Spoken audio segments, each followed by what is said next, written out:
I get asked the question a lot, like, how did you get started in that? But I really, really enjoy cutting meat. You gotta fake it till you make it. And if you don't make it, they're gonna hound you for it. Especially me at the hog place. I was the first and only female since like 1950. It's just like a symptom of working in the industry that you start saying things too much and then you smell like it when you get home and then you don't want to eat it. Most of the people that stick with it till the end they develop addictions of some sort that help them like with the pain and that kind of thing. And it's not sustainable to be lifting that kind of weight and pushing that kind of weight around for so long, but I would like to do it as long as I can.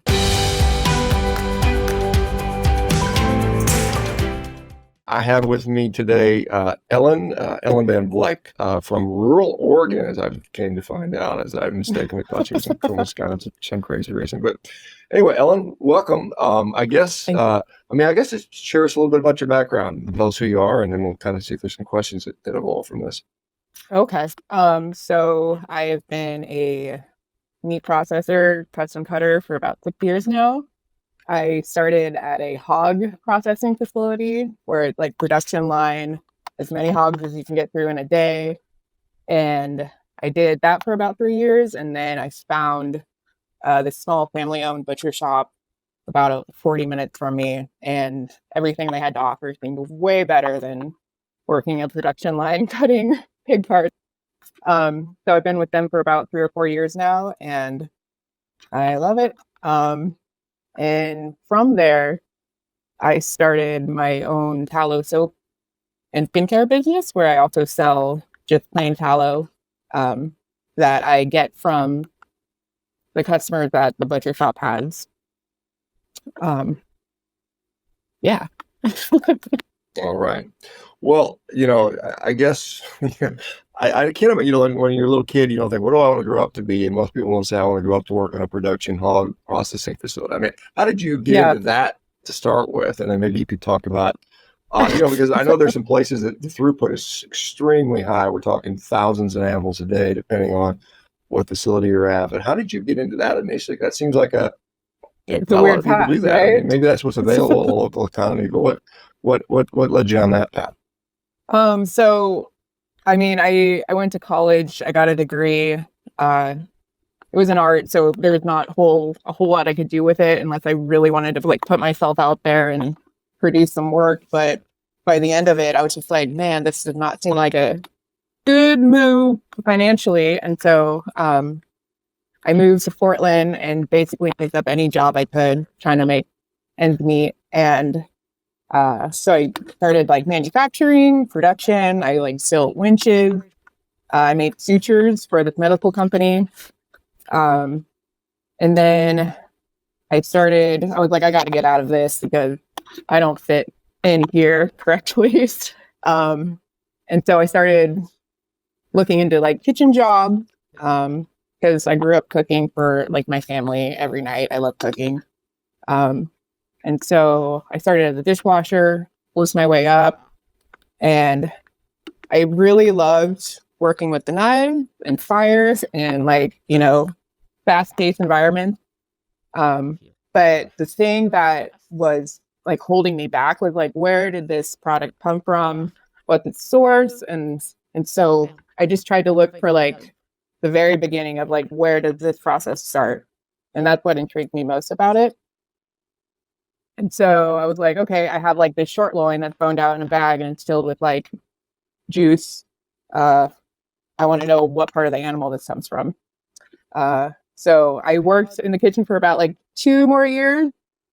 And this was during the time where Portland was kind of falling apart. There was a lot of like riots and like craziness happening. And I had just moved to the downtown area and I was like, I have to get out of here.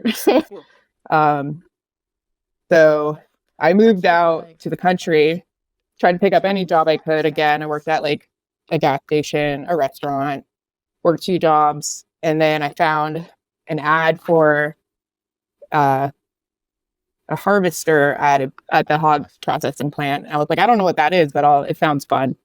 And so I go to the interview and they like look me up and down and they're like, this is not the job for you, but for safety reasons, but you can slice bacon for us and like be our counter girl. I was like, okay. I have knife skills. I can like cut meat. And they're like, let's just get you like going on bacon first. And so I did that for 6 months. And I was like, put me on the table, please. Like, I know I can do this. I'm going to leave if you don't do this. And so they did. And I just moved my way up slowly, showed them I had nice skills and that I can move and like produce good work. And then, I get asked the question a lot, like, how did you get started in that? But I really, really enjoy cutting meat. Yeah, interesting. And it's and probably not a lot of particular women that say that, but I mean, let me, because correct me if I'm wrong, but isn't it a male dominated sort of field? Most butchers tend to be male. Yeah. I think so. I've met some female butchers before. Like when I was in England, I met one, which was really very nice. And I mean, obviously anybody can wield a knife, I suppose. I mean, it's, there's some level of physicality that get involved in that, I guess, when you get bigger animals. But Yeah. how do you, I mean, because obviously when you're first starting out, you make mistakes, you are not as fast, you're figuring that out. Did you just watch somebody else kind of mentoring you through this process, or how do you get good at that? So there's a common trend in this industry where there's no real training. It's you get thrown in, figure it out, and if you don't, stay and figure it out, or the door is open. But the way it was set up was like you're facing each other with a conveyor belt in between you. So I would watch the guy across from me bone out a leg in like 40 seconds, like so fast. And I would be on the other side, like boning out a picnic, which is like similar, but a little smaller. And I would just watch them and, see what like splits they were doing and how they use their meat hook. And it's really just, you got to fake it till you make it. And if you don't make it, they're going to hound you for it. Especially me. At the hog place, I was the first and only female since like 1950 source there. I was like, oh man, this is a lot of pressure. I better perform. When in one of the large commercial hog processing facilities, I mean, it sounds like every person has a particular. It's like one person has his own whole animal, and then he processes. It's like parts combined, you process them out little by little. Is that how that works, or how does that? So there were stations. So you'd have one guy who would break half a hog at a time, and the quota was like every 36 seconds break a half a hog. What does that mean? Break a half a hog? Is it like cutting half, cutting quarters? What does it mean?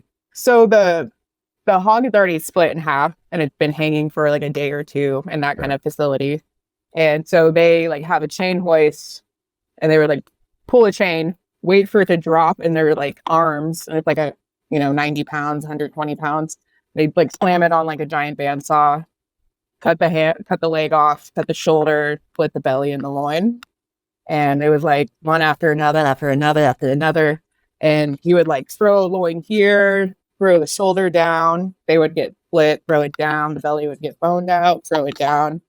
And so the bet, like you would start on legs and picnic, then you would move your way up to like boning loins or like skinning.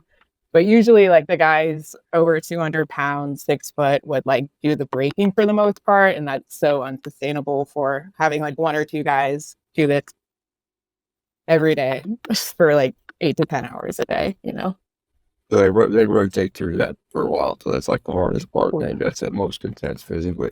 And you said something picnics. I'm not familiar with that term. It's like the shank and like okay. Part. I'm not as up on my hog terminology as I am on perhaps cattle and stuff, but irrespective of that. So I mean, was the slaughter? I mean, obviously you're in a slaughter facility. I'm assuming right next door or in another room, or or did you guys get half carcasses sent to you guys? We would have like a live pig shipped and then fit prompt like slaughtered on site. And then rolled out in a cooler, and then the next day rolled into our cooler, and just one after another. What was the pace in the facility? I mean, animals were there, When I first started, they were doing about 400 a day, and that was with a full crew. I mean, all guys, all like really jacked, strong guys. But you know, politics happen within the company, and then people leave. And so by the time I made it on the line and was like doing good, we were only doing maybe like 240 to 350 a day, which wasn't meeting quota at all. So it was like really long hours. Everyone's angry. We're all taking it out on each other, but you know, I still had a good time.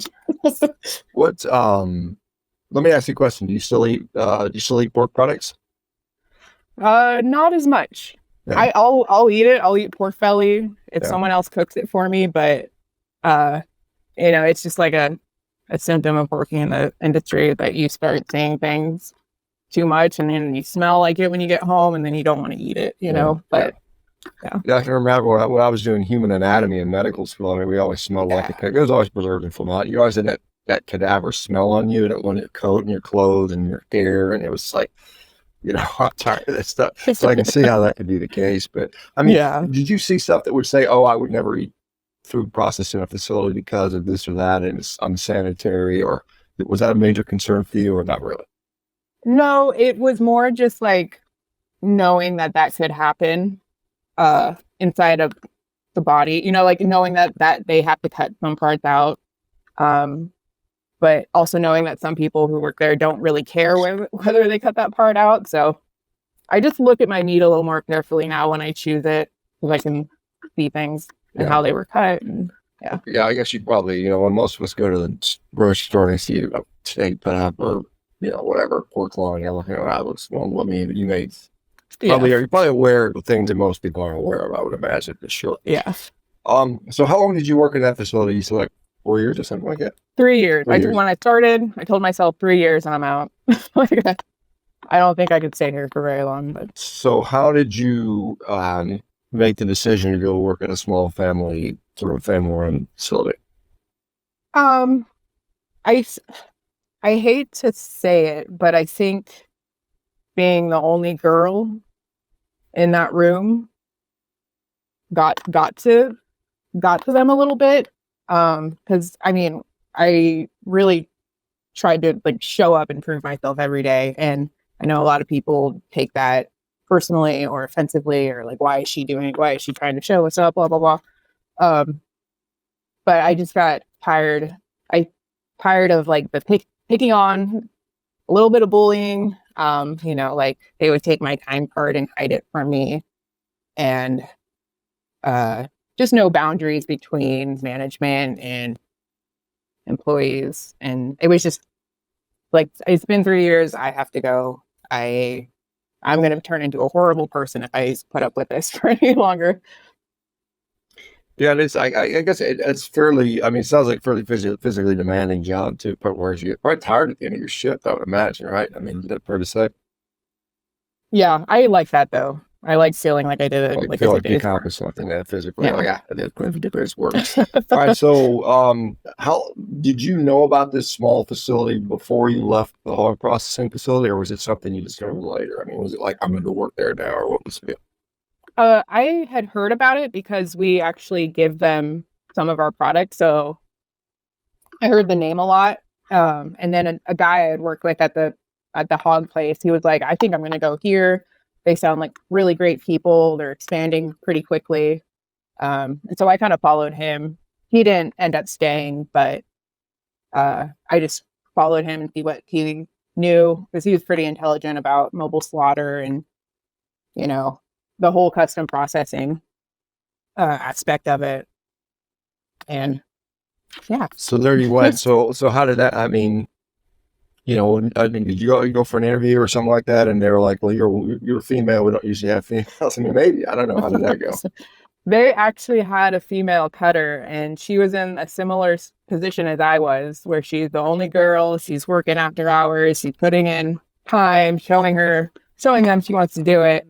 And so I felt a little more comfortable. They were a little more new school. Like the hog place was old school, pretty manly, but this place was like young people my age, a girl who also worked there and cut meat.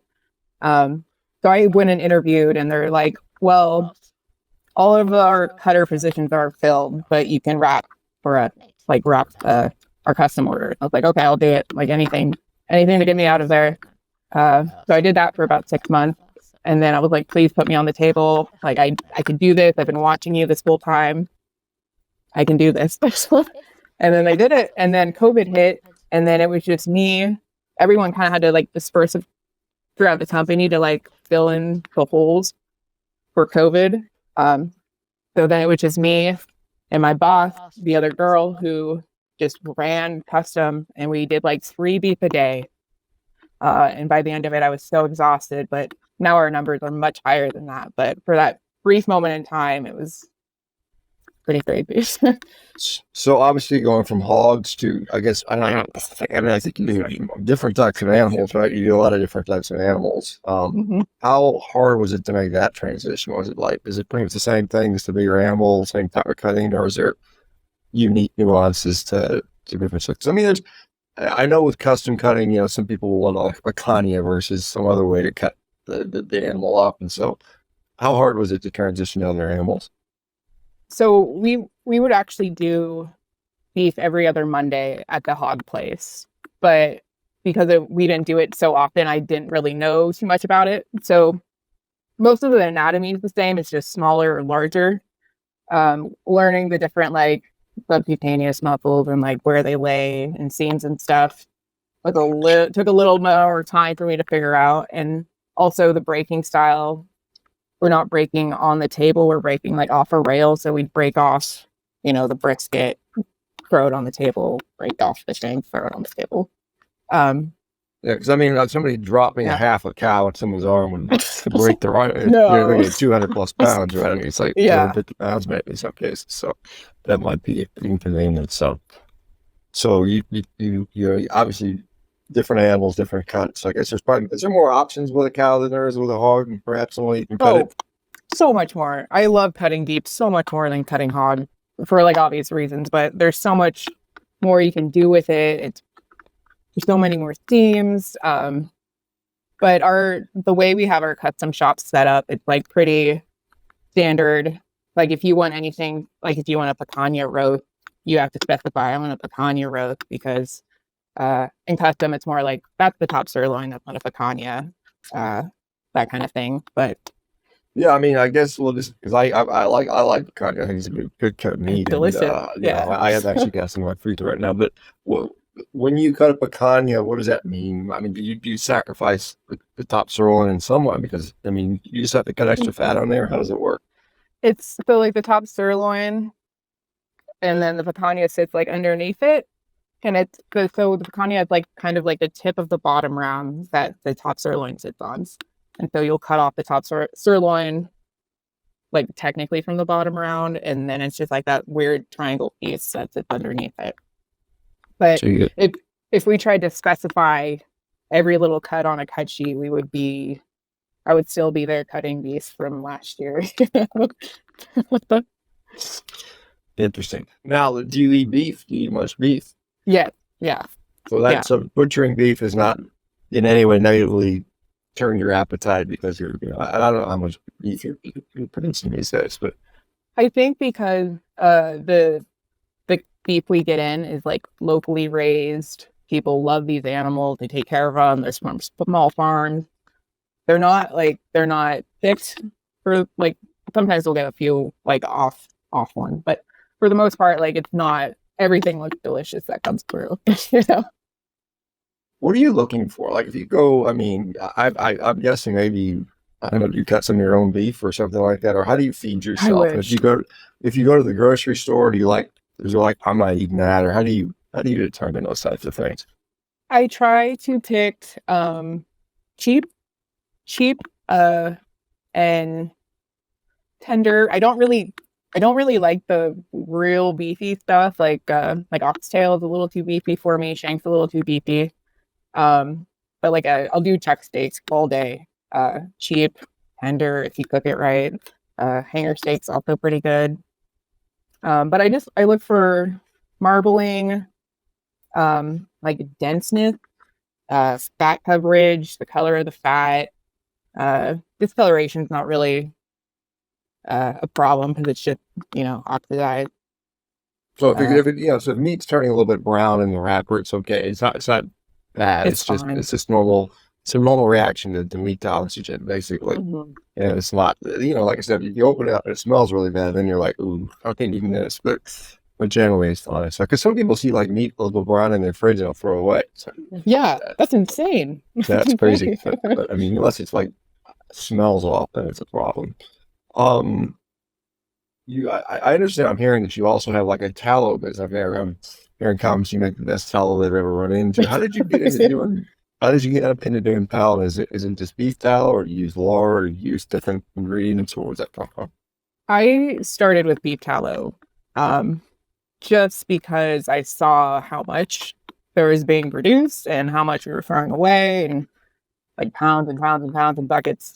And my boss, every time we would throw it away, she's like, "Oh, it's such a waste. Like, why don't people keep this?" I was like, "What do you mean? Like, why would they keep this?" And so she kind of educated me a little bit on like the uses for it.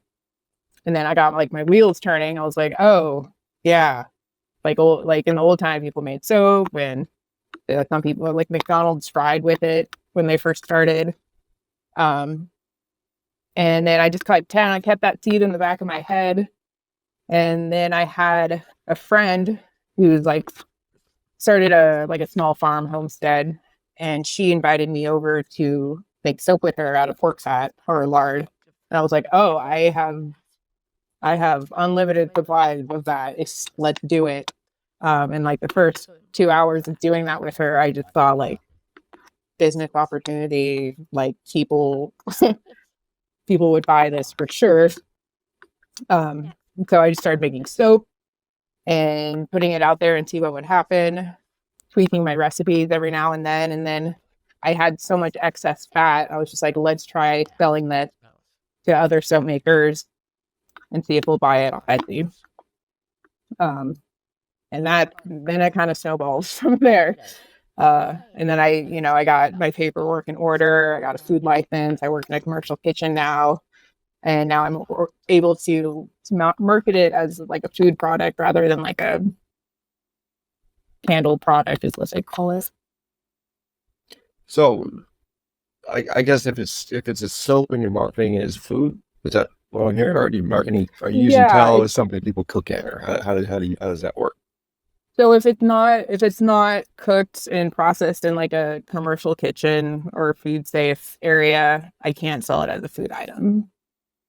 Uh, it's just things you learn along the way as you're selling. But for a while, I had to market it as like a candle making product or a soap making product because I was doing it out of my house. But So I mean, why is that? I mean, if you're selling it as a skincare product or as a what's the difference? Why is it food grade I don't know. designation better for your? I mean, I does it don't make you know. does it help you to sell more easily, or I think it's just peace of mind.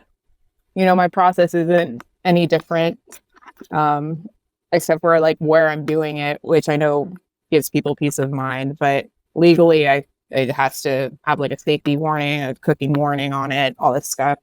And so I started putting warning labels saying if you're going to consume this product, treat it properly.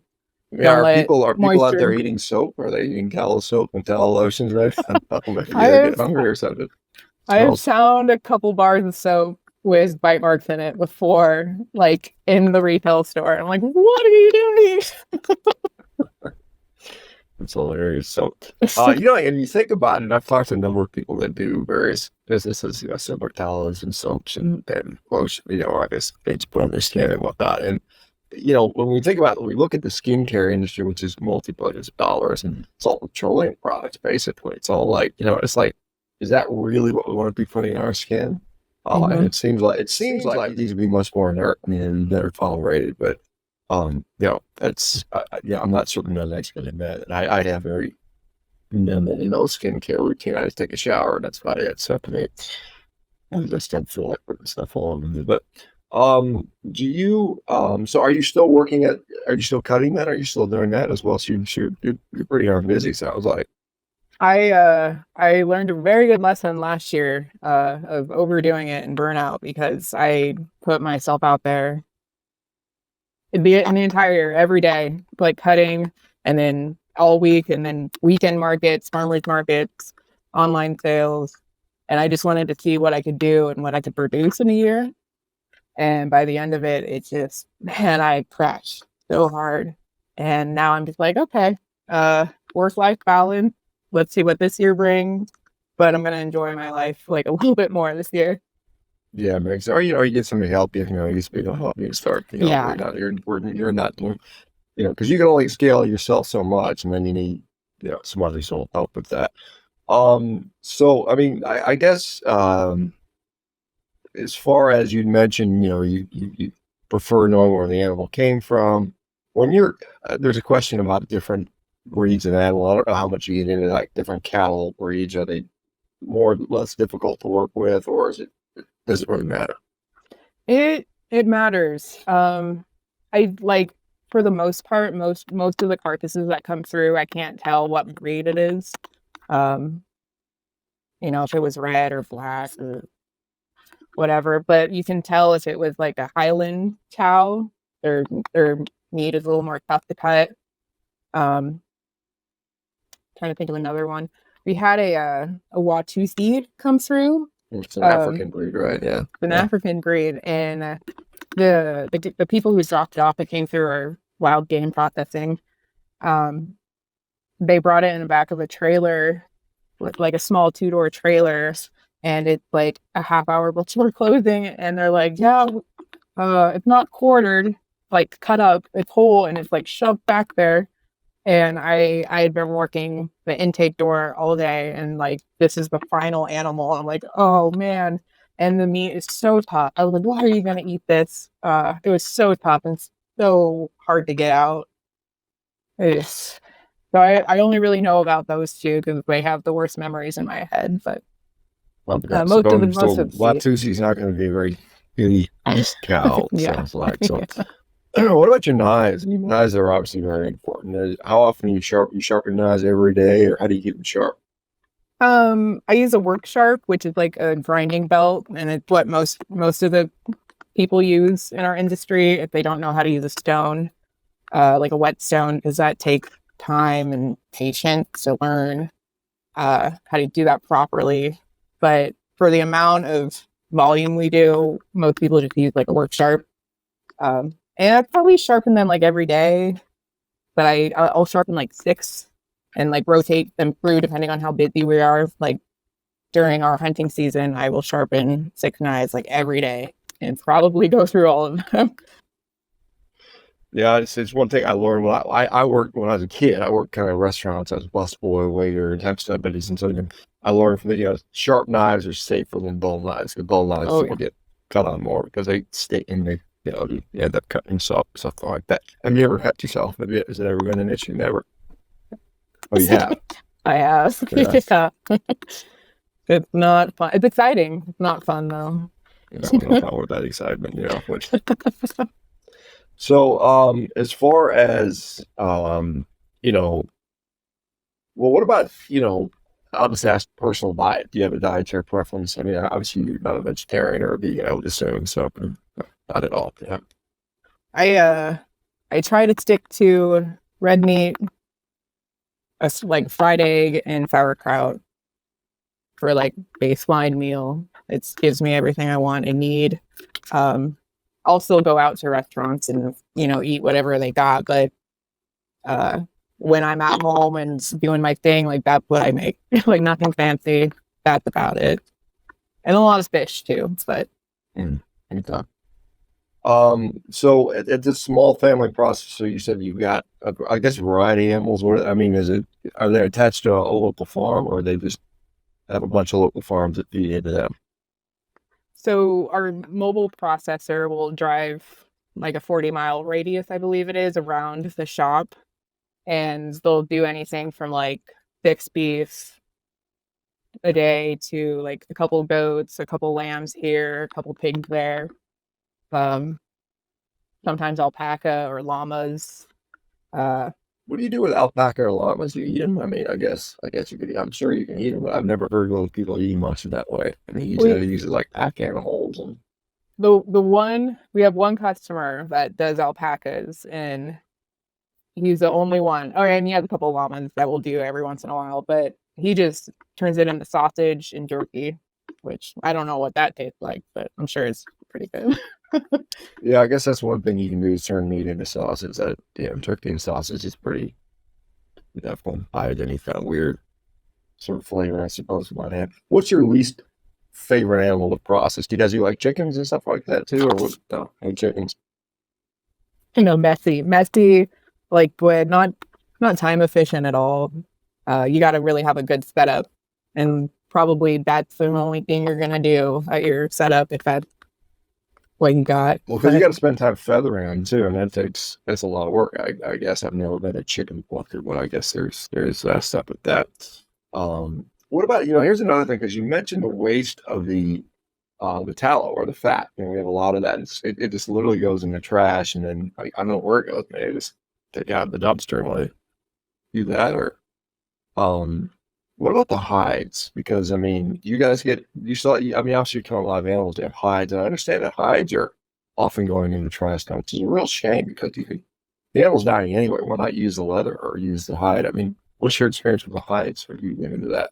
I know at the hog place and the small family business I work for now, there's like usually a guy that will come and pick them up, and nobody. That's like all the information I can get. Like, there's a guy who takes them and processes them, and I think he uses them. He like tans them and sells them, but For you know, hogs? not for hogs, Okay, just the that's beef yeah, that because I we think do. hogs, a lot of people eat the hog skin. I mean, you see pork belly and the skin's left on there, but I mean, beef, obviously, yeah. I don't want too many people eat leather. How bad some do. They're hungry, I guess. Yeah, real angry shit chewing on it. Um, Let me think what else it might be interesting. So when so you mentioned, there's sometimes you're like, I wouldn't eat that. Like I saw something that, how do you know? I mean, if I'm at the grocery store and you're like, what are your concerns about things like, particularly from a hog facility or even cow processing standpoint?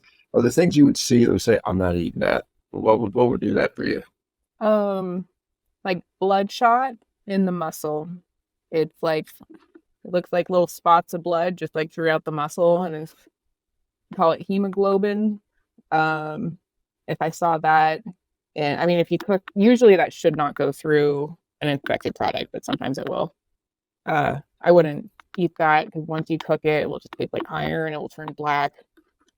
Um, So you'll see like a really bright spot of red, like blood, because there's myoglobin, which gives meat the reddish color, and it's a juice that we typically see when we cook out it. But then there's actual some blood.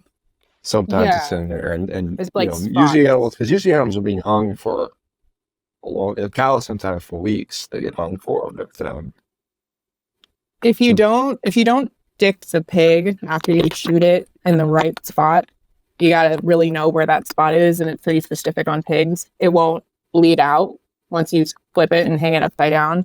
It won't bleed out all the way, and so all the blood that's usually in the ham or the leg won't make it out by the time the pressure stops. So it's usually in like a ham roast that you'll see that, or So like roast. there's a specific protocol for bleeding out an animal, and it's hung up for 24 hours. What is it? You know, I didn't know that. It's the Um, protocol for that.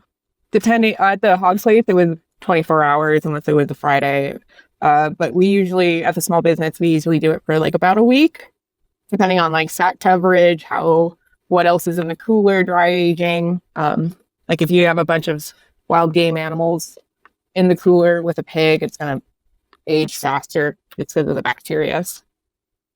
Yeah, one of the things that I came to learn is that how it's processed, how long it's hung has a huge impact on the flavor, particularly things like beef. Like a lot of the dry, like carcass or whole carcass dry aging, where they hang it for 2 or 3 weeks before they process it. Sometimes can have a different. But do you guys get into doing that much, or can people request that specifically, and you guys are able to accommodate that stuff?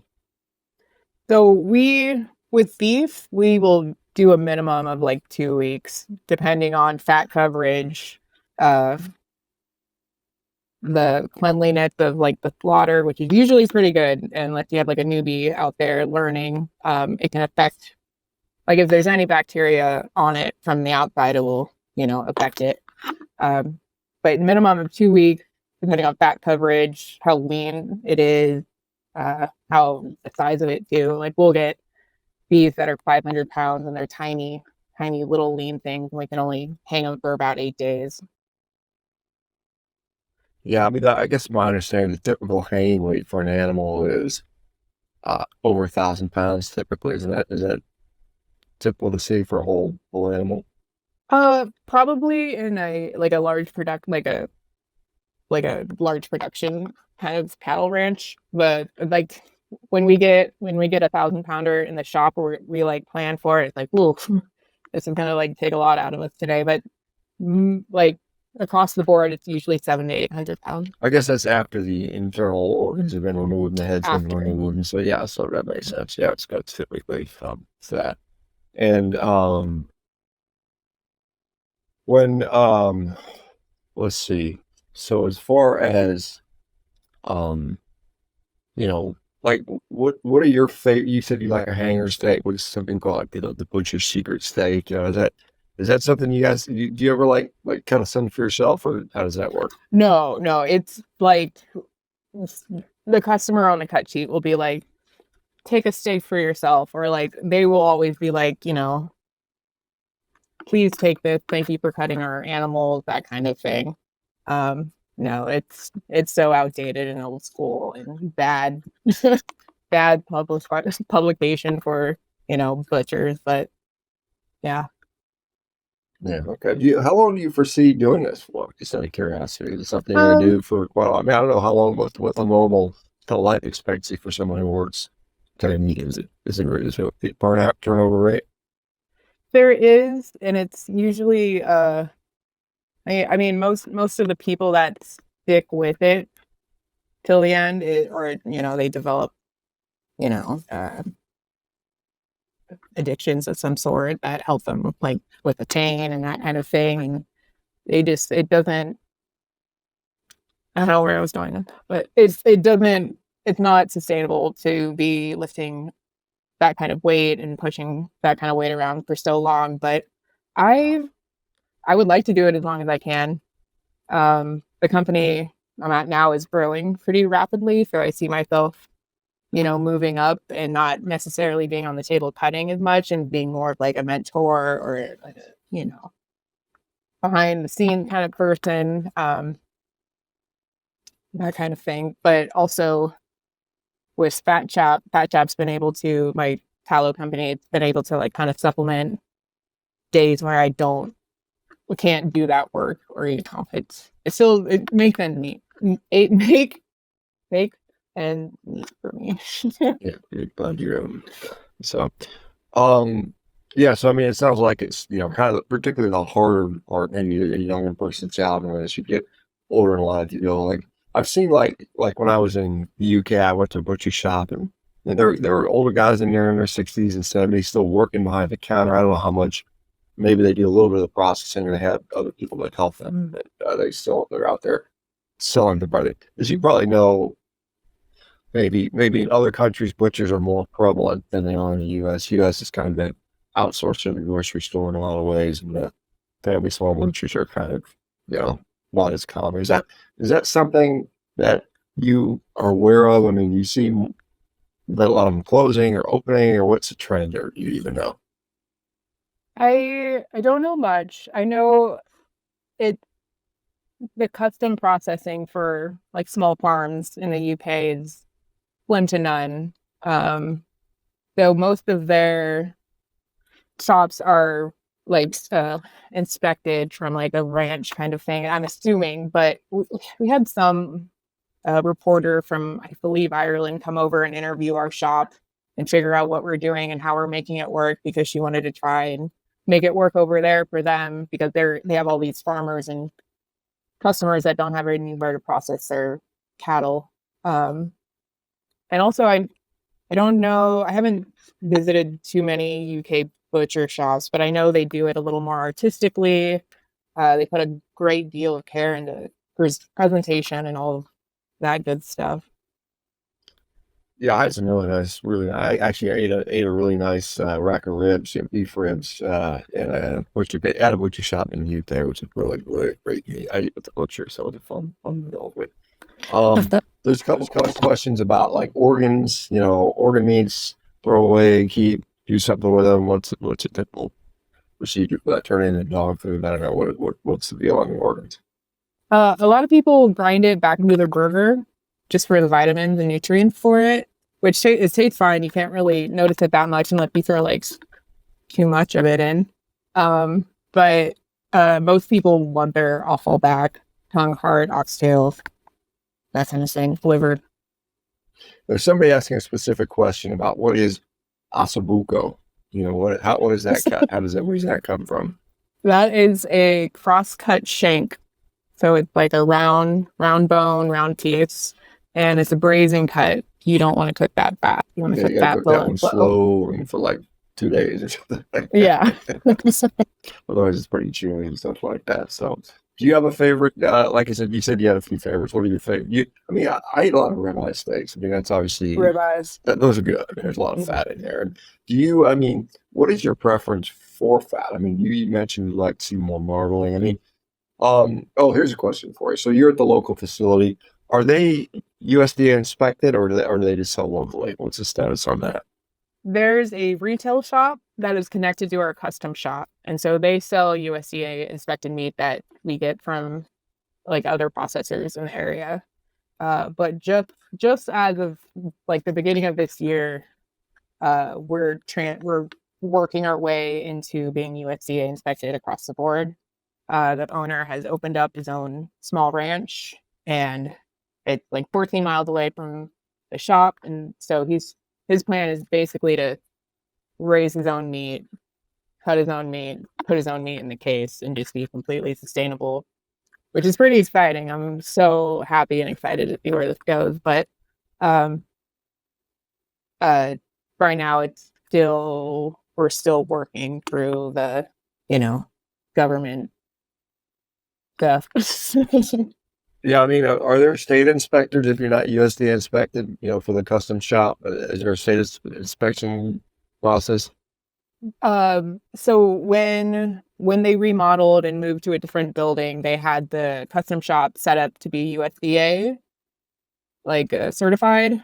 And so every once in a while we have an inspector walk through, but it wasn't like they were watching everything and taking notes, and we would act like they were. But now about twice a week we have an inspector walk through because they're breaking our farm raised beef in the same room as the custom cutting. So it's like kind of separated, but they'll walk through and look at us.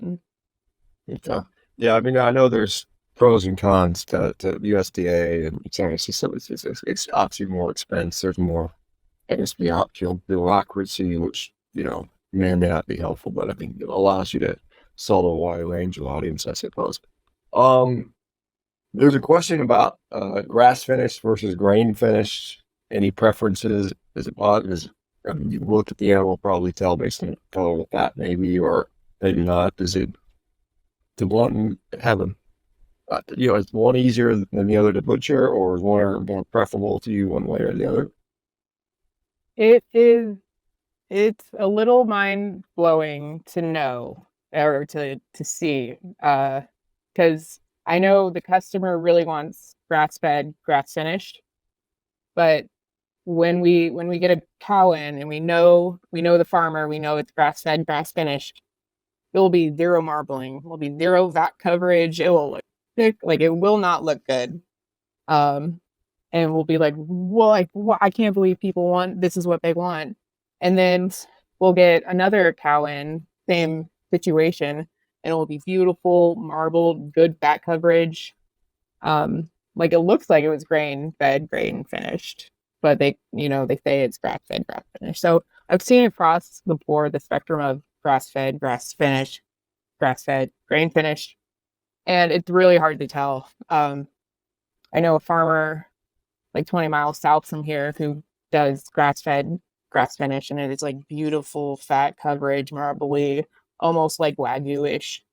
And I don't know how they do it, but it's impressive. But it's really hard to tell. And I think for the most part, it's just marketing terms. Yeah, one of the things, and I've eaten a lot of steak of various, grass finished, versus grain finished, and the grain finish is pretty consistent. I mean, that's the thing. I think that's one of the things the U.S. prides itself on having a consistent finish on all our animals, and it's scientifically done. There, depending on the breed, of course, but the grass finish, like you said, is all over the place. Sometimes you get it in there, and it just tastes really kind of gamey, and it's not really fatty, and it's really lean, and maybe not as enjoyable to eat. Whereas others, I've had some really good grass finished beef, which was, like you said, really fatty, and I think it just adds up reading the animal, how long they finished it full of, that type of stuff, which plays well there. And so, do you have a preference eating wise either way? Um, I like marbled. I like when I can like squish a steak and I can seal the little fat in between it, and that's how I know I'm good. Beef, I guess, is that your favorite? I mean, outside of beef, what is your favorite meat to eat? I guess I mean, maybe not llama meat or something like that, but It's fish for like I can eat salmon or mackerel like all day, every day if I had to. And I'll like treat myself with a steak every once in a while, but my body like craves fish for some reason. there's a lot of fish. Well, there's a lot of fish up here in the Pacific Northwest. I'm up near Seattle area. Obviously, you have a lot of salmon and whatnot. It takes around. Well, let me take what else. So the tallow business. What's it? You said. Remind me the name of the company that you had. The tallow business. Oh, Fat Chap Co. Fat Chap Company. Fat Chap.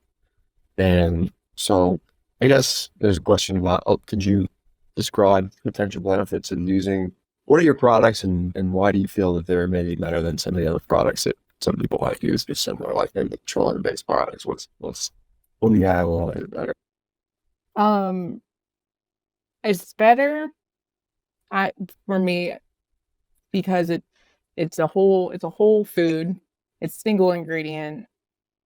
There's not a lot of processing to it. Um, it's a great moisturizer. And as far as like health claims, there's no like real scientific evidence about all these like eczema curing, um, like my psoriasis went away. There's no like real scientific evidence of that. So I try to stay away from claiming anything other than it's a great moisturizer and it helps with your skin barrier and like cell reproduction. And that's about it. Because that's about any moisturizer will do that. Uh, but I think what I try to really sell is that it's clean, it's limited ingredient, and it's the most like similar thing to our skin than any kind of plant-based or petroleum-based product. Yeah, that makes sense, man. And then there's a question about candles. I mean, do you have candles? Do you have tallow candles, and do they I do burn? have Do they candles. burn a different way than a regular, can wax candles made out or whatever else they make it out of? No, I think it burns cleaner. I do a mix of beeswax and tallow just to ensure that it will burn correctly because tallow can come out a little soft sometimes, and you really want like a dense, waxy candle. But there's no black smoke. It's safe to inhale. There's like the soy wax melt that is just like terrible for you. Can like disrupt your hormones and all that stuff. But it's like real clean, real simple, two ingredients, two or three if you have fragrance or essential oil in it. Um, Are there any, I guess, questions about if you were, like if you have your own cow, what are you going to butcher it into? I mean, it seems like it's half the terms of the ground beef. What would you? How would you like? You could have your dream. Like this is what I would cut up. How would you do it? Maybe. I don't think I've ever been asked that question. I don't think I've ever thought of it. I would do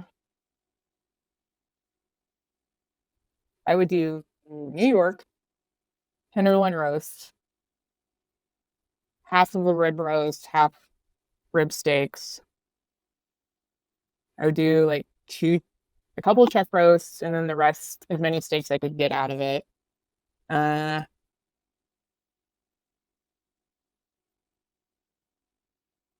I'd probably do like cube steaks out of the hind. And I don't like the shanks, so I'd probably just turn that into burger. Yeah, because the brazen stuff. So yeah, I Mhm. mean, because there's probably many ways you can divide up a cow and do that. But I mean, as far as the ones, I mean, obviously most people are, I mean, you can a ribeye, you can either turn it into a rib roast or individual steaks. There's not that many. I guess there's not that many options maybe. Some of the other ones seem like they have more options, like a Vleck steak or a Sabaton or Denver steak or different type of stuff like that. Is that when you make those? Is it take away from something else, or what's that work? Um, Like, so what the do you trade? Denver, What are you trading out for? What do you like? If I want a Denver steak, am I trading out? So am I losing something else because I'm getting that, or is it on every cow has that? you won't be losing out. Like you can take the Denver out of the chuck because it's like layered in to like the chuck piece. You can still get chuck roast without the Denver. And there's a couple other cuts in there that you would miss out on. But if you wanted chuck roast and Denver steak, you could like very clear you could get that easily. But um, that's about it. There's a yeah. Yeah, the Denvers are particularly a well marbled Denver is a really decent meat. I mean, I've had some of those which like I don't know. Somebody say call them Zabaton, which I don't know. Maybe that's just a different. Is that different cut than a Denver, or is it the same thing? I've never heard of that. Yeah. Yeah, I think Snake River It's sells you Sabatons, which are Denvers, and oh, they're okay. really good. I've had a friend of mine in that town who usually has those. And they're like, wow, it's well marbled. Anything that's well marbled is going to be, extra tasty, I suppose. So you have some social media. I think you have an Instagram account, so maybe you want to share some of those if you don't mind it or want to. Yeah, so my tallow one is Fat Chap Co. And I'm pretty not great at marketing myself because of everything else that's going on with life. But it I just try to keep soap, posts on there. My personal one is at Ellen Melons on Instagram. Interesting, yeah. Yeah. Okay. Yeah, that's why I actually looked at Roof again when I saw there was like something. I think you guys were harvesting sheep or something like that. Maybe I thought I saw Yeah. something like that going on where they actually put. And I'm surprised because like Instagram often doesn't like to show that stuff. They'll like censor it or delete it if you show like an animal slaughter or something like that, which is kind of a little bit weird because I mean this is part of humanity. If it has been for thousands and thousands. I mean, I guess we have a few minutes left. What are your thoughts on, I know in Oregon in particular, there have been some very prominent sort of vegan activists that have tried to pass into law that say that raising animals is inhumane and breeding animals is rape and it should be a sex crime and try to, or you cannot harvest a cow until he's 25 years old or something like that. Did you get much pushback from that crowd or what are your thoughts on that sort of, I guess, old system? I uh I don't spend too much time on the gram or, looking at that type of thing. I do know a lot of other people in the butcher Instagram community that like really dig in and like try to push their buttons, which is pretty funny to watch, but I try not to get involved or, expose myself too much. And, before I tell them what I do for a living or anything, you feel out the person, especially here in Portland. Um, and if they have any kind of like real strong opinions on things, I will not tell them anything. Just because I don't want any backlash. But uh, when I was doing farmers markets, I had a customer who asked me all these questions about my products, everything. They didn't know what tallow was. They just were like, "Oh, that's so cool. That's very interesting." And then she like turns it over and reads the back, and it's like rendered beef tallow is the first ingredient. Like, is this made from animals? And I was like, yeah. She's like, oh, I'm a vegan. I was like, oh, it's fine. It's fine. It's like humanely raised, humanely slaughtered. Like, I'm using excess waste, and I'm like honoring this animal's life, and I'm doing everything I can to make it comfortable for you. But I really just tried to like shoo her away before she made any other decisions. But that was like the only encounter I've had. They really try to back away. Oh, interesting. Well, Yeah. Ellen, thank you very much. We made it through an hour, so thanks for doing what you do. And like I said, I think it's so important for people that feed us. And you're part of that. You're part of that system. That it's hard work and it takes skill and it takes that work to do that. Good luck, and Thank you. hopefully people will buy your tallow product. And I wish you the best. So thanks so much. Appreciate it. Thank you so much for having me. All right, we'll talk to you later. Bye bye, guys. Bye. All right, Ellen, let me just see on your side.